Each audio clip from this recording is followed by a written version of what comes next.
These are the questions that you have as options for assignment 2. So question 1 is on Renaissance and Romantic poetry, and question 2, like we discussed, is on fairy tales. So I'm going to go through them again briefly, probably not in as much detail.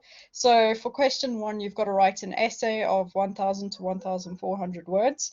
So like I said last week, don't get hung up on word counts, rather think of number of pages that you're using. So in my head, I know that there's about 300 words on a page. That's an approximation. It could be more because you're typing, but more or less 300 words on an A4 page. If you type it size 12, 1.5 line spacing, and you're using Arial or Times New Roman as is required of you.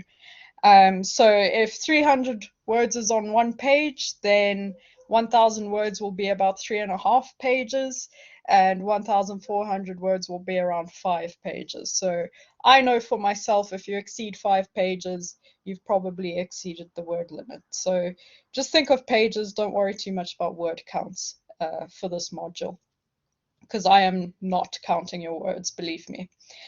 So in this essay, you have to compare and contrast the treatment of the universal theme of love in Renaissance and Romantic poetry, using any one of your prescribed Renaissance poems and any one of your prescribed Romantic poems as evidence. So treatment, I think, is an important word to hinge on here in this instruction. So compare and contrast the treatment of the universal theme of love. So I'm just going to underline the other words. Oh, that's a bad underline. Let me try that again. The other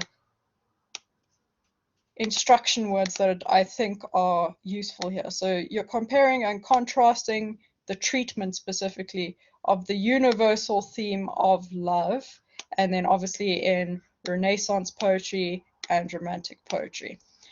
So compare and contrast means you're kind of putting them next to each other and identifying similarities and differences, but not all the similarities and differences in the world. You're specifically looking at the universal theme of love. Okay, so just bear that in mind when you are doing your contrast. That should be your main focus, is how do these two poems that you've chosen deal with the universal theme of love? And so you're using two poems, one of the Renaissance poems we did and one of the Romantic poems we did. So very usefully, again, they've provided you with bullets of things that should be addressed in your essay. So be sure to provide a structured argument. So again, argument, so you are ultimately picking a side. So indicate which side you're on in your thesis statement, in your introduction. So it shouldn't be a surprise to me. Let me know from your introduction what your stance is, and make sure that your essay answers these questions. So in what ways are language, tone, and imagery used to represent love in each poem, and to what effect? So let me underline keywords there. Language, tone, imagery. So the use of language. So off the top of my head, I think of things like the use of thee, thy, thou, thine. Remember, we've said in class that that is usually used for intimacy or affection for someone. You refer to them as thee, thine, and thou. So even though it sounds very formal back then, it was kind of like a term of endearment in a sense. So if you had a lot of affection for someone, you referred to them as thee and not you. Then tone of the poem. So if you imagine the poet reading this out loud, what do you think they'd sound like? Or the speaker of the poem? Would they sound desperate? Would they sound very in love? Would they sound frustrated? So these are emotions that are conveyed through the word choice and the tempo of the poem. And then the imagery, it's the nouns that are used and the pictures that are sort of conjured as you read the poem.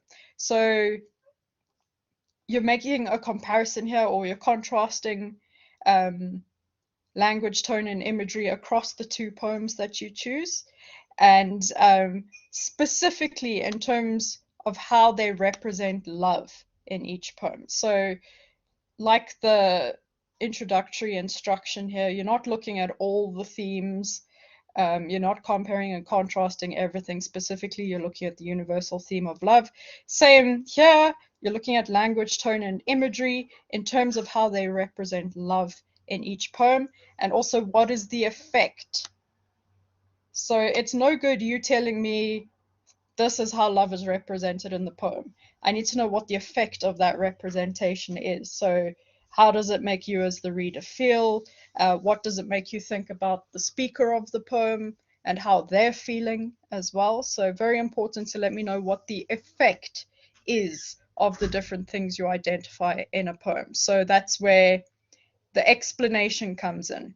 So if you think of the Peel method of writing a paragraph, letting me know about the language, tone, and imagery used to represent love is providing evidence. You're literally taking it from the poem and showing me where it occurs and how it occurs, and then you provide an explanation. You let me know what the effect is. The next bullet you're asked to address is in what ways are the socio-historical similarities and differences between the Renaissance and Romantic eras evident in each respective poem's attitudes towards love, and to what effect? So this is more background information. So go back in your notes, go back in our slides, have a look at the learning units on VC Learn. There are a lot of resources on those eras. You might want to watch the videos that we watched again, but just get some information, do some reading on the socio-historical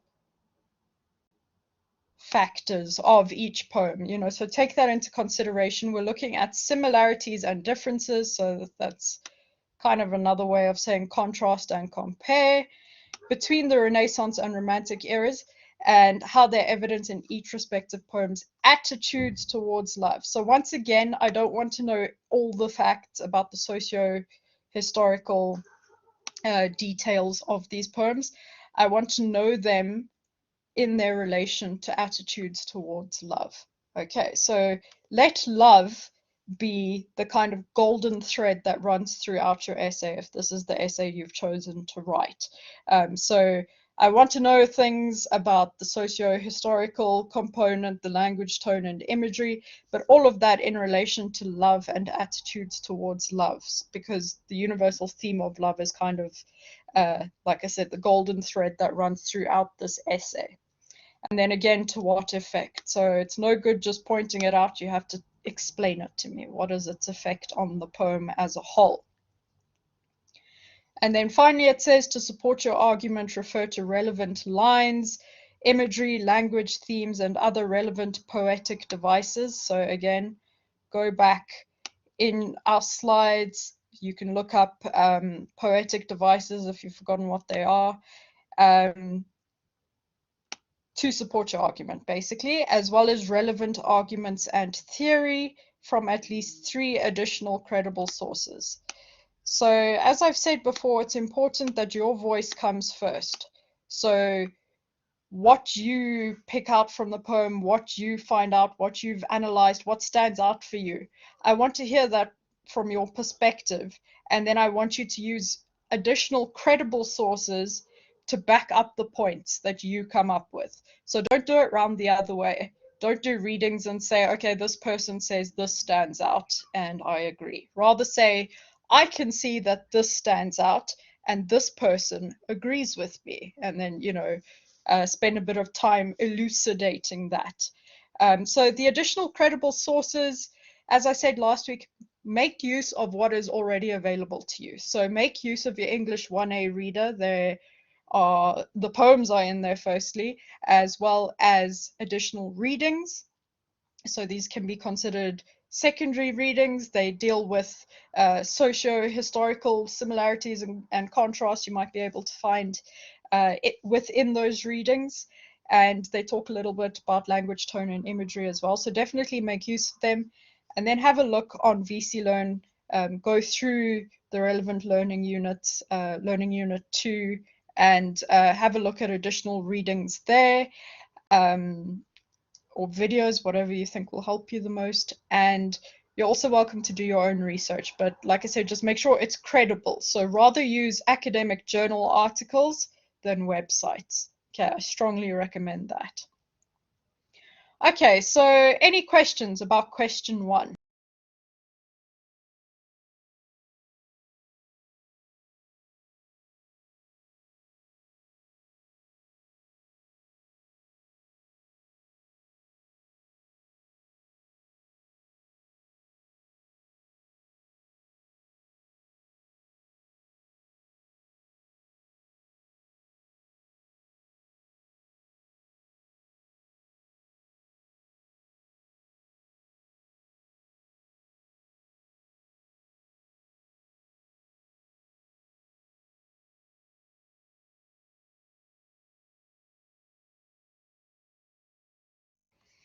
All right, thank you both. So I'll move on to question 2 now. So you might want to zoom in on the screen. I am on my side. So question 2 is about fairy tales, which is what we've most recently covered in our lectures. So if you choose question 2, very important, you have to respond to both question 2.1 and 2.2. It's more or less the same number of words as the previous question. It's just broken up into 2 separate questions. Okay, so for the first part of question 2, you have to write an original short fairy tale of 500 to 700 words. So that will be about 2 to 3 pages, and that is for 45 marks. So it says here, based on your knowledge of the fairy tale genre. So you've got to demonstrate that you know a bit about the fairy tale genre, that you've done some reading of fairy tales and on like their various components as well. So you're asked to write an original short fairy tale. So original means it's your work, and short means it's not terribly long, obviously. Then it says, please note the subject matter of the fairy tale is up to you. So you can write about anything, basically, as long as it captures the essence of the fairy tale genre. So it's common themes, imagery, and didactic tendencies. So didactic tendencies means moral lessons. And as we know from fairy tales, there is usually a moral to the story. There's some lesson that they're trying to convey. So you've got to convey some sort of lesson through your fairy tale, and it needs to be obvious to the reader that that's what you're doing. And in capturing the essence of the fairy tale genre, I'd refer back to prop again, do the prop reading or watch the video and take note of the different characters that you always seem to find in fairy tales, archetypes, settings, things like that, and take note of themes, obviously, imagery, and include some sort of moral to your fairy tale. Then the next bullet says the style and structure of the fairy tale is also up to you. So you've got quite a bit of freedom for this question, but there are limitations or parameters. So use the prescribed fairy tales from Learning Unit 3 as inspiration, but ensure that your fairy tale is unique and that it is consistent in its style and structures. So you're definitely required to refer back to the fairy tales that we've covered as inspiration, and in your essay you'll have to write about that. So definitely do make sure that your fairy tale is inspired by one or more of the fairy tales we covered last week, but you've got to make sure that your fairy tale is unique and that it is consistent in its style and structure. So if you're going to start off with once upon a time and use like kind of very formal English throughout your fairy tale, be consistent with that. Don't suddenly move to, the language we use when we chat to each other in class, for example. So either make it modern already or start it off, in the old-fashioned way and just stick to it. Marks will be awarded both for creativity and using appropriate subject matter, style, and structure to enhance your fairy tale's effect on the reader. So we're looking for creativity, so that also includes originality and appropriate subject matter. So again, referring to themes, imagery, and didactic tendencies, referring to or using archetypes that we are acquainted with in terms of fairy tales, and a style that is appropriate to the genre you are writing in, and a structure that is appropriate. So this isn't an essay, but I would still encourage you to spend like one paragraph talking about one main thing that happens in the story. Then you move to the next paragraph. And it can have a kind of introductory paragraph as well, but it won't function like an essay introduction. But it will contain the sort of once upon a time element where you provide a little bit of background information. So once upon a time, there was a little girl who had a Red Riding Hood that her grandmother knitted her. That's context enough. Obviously, don't use that. That's from an existing fairy tale. That's just an example.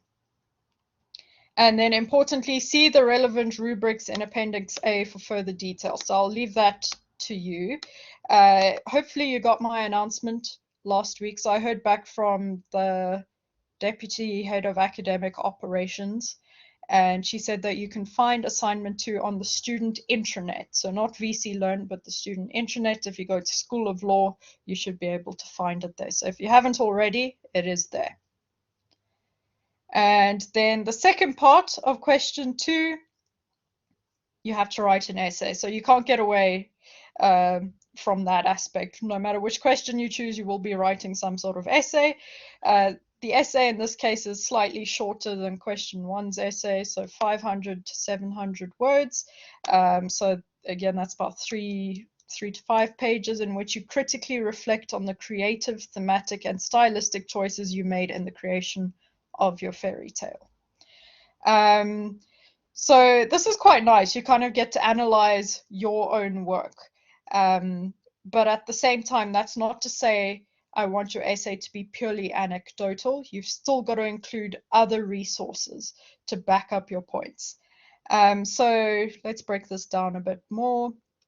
So you're critically reflecting on the creative, thematic, and stylistic choices that you made in creating your fairy tale. So what creative choices did you make? What thematic choices did you make? Or what themes did you choose?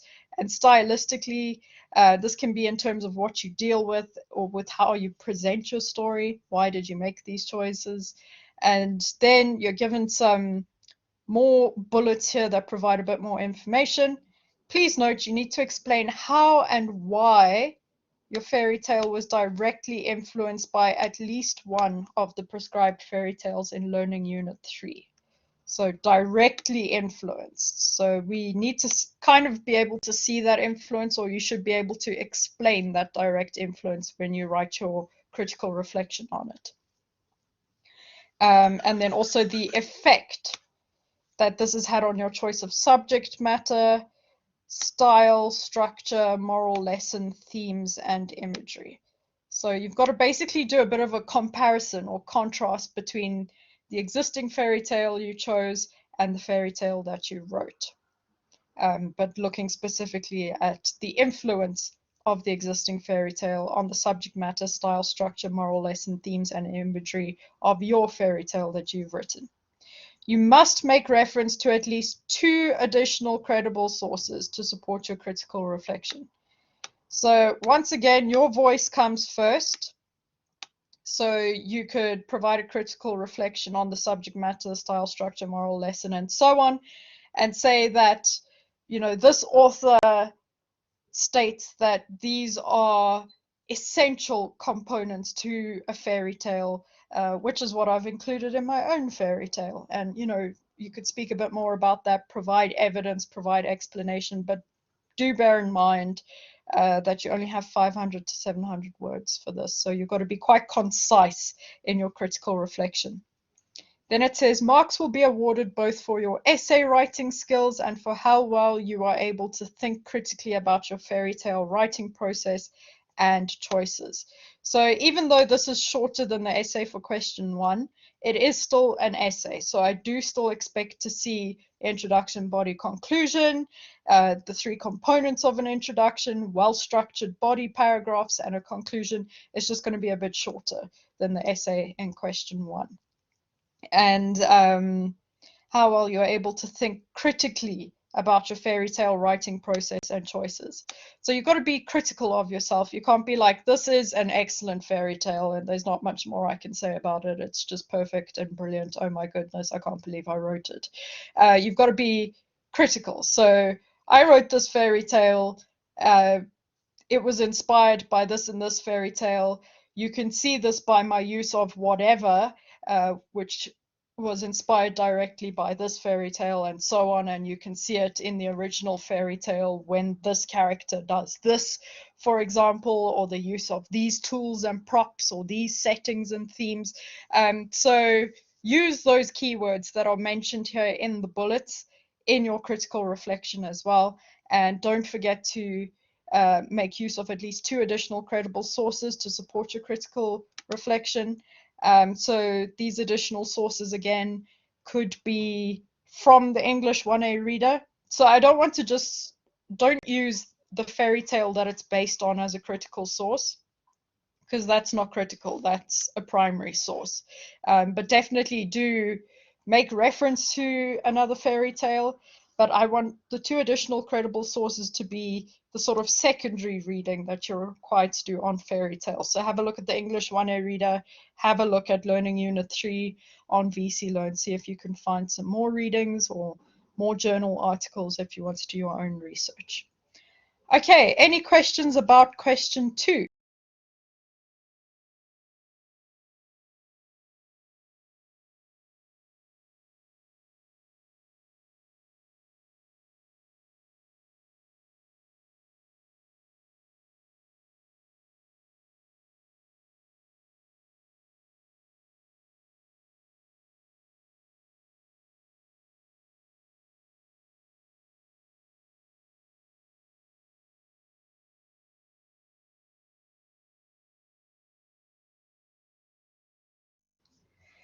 Natalia, I'm still waiting to hear back from the higher ups about assignment 1, because as you all know, there was an issue with the deadline, the due date. So not all the groups had access to the submission link when they were meant to. So there's meant to be some sort of coordination and discussion about that, but I haven't received any feedback and I haven't heard from the results capture center yet. So as soon as I do hear from them, I will be able to, obviously send them your marks and then they'll update them and you'll be able to access them. Okay, so I'm sorry you haven't been able to get feedback on that yet. We did remind them last week about the issue and how it's something they need to attend to. So hopefully they are working on it. And yeah, like I said, I'm very sorry that you haven't heard back from me or back from them about your assignment 1. Any other questions?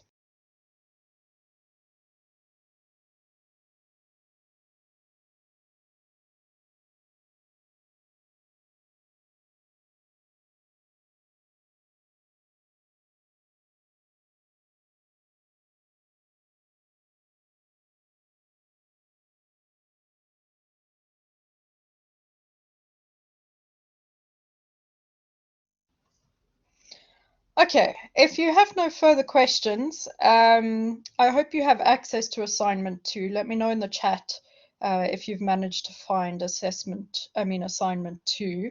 Otherwise, I will leave this up on the screen. But what I'd like you to do for the rest of this session is just to work on your introduction, primarily your introduction for your essay, or the beginning of your fairy tale if you've decided to do question 2.